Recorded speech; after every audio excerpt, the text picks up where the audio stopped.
নমস্কার, আমি আপনাদের সঙ্গে আবারও একটি ছোট্ট কবিতা শেয়ার করছি।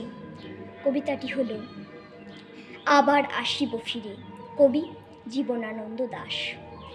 আবার আসিব ফিরে ধানসিঁড়িটির তীরে, এই বাংলায় হয়তো মানুষ নয়, হয়তো বা শঙ্খচিল শালিখের বেশে, হয়তো ভোরের কাক হয়ে এই কার্তিকের নবান্নের দেশে, কুয়াশার বুকে ভেসে একদিন আসিব এ কাঁঠাল ছায়ায়, হয়তো বা হাঁস হব, কিশোরীর ঘুঙুর রহিবে লাল পায়, সারাদিন কেটে যাবে কলমির গন্ধ ভরা জলে ভেসে ভেসে।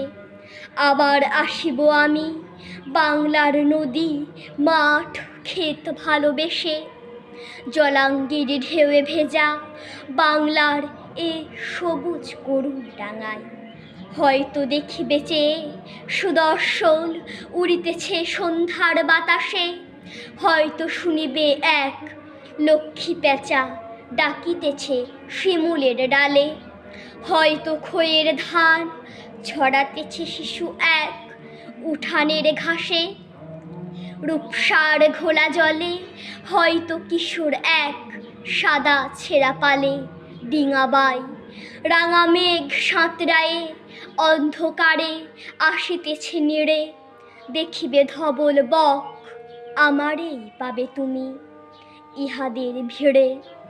নমস্কার। আপনাদের আমার এই কবিতাটি যদি ভালো লেগে থাকে আপনারা সাবস্ক্রাইব করে দেবেন।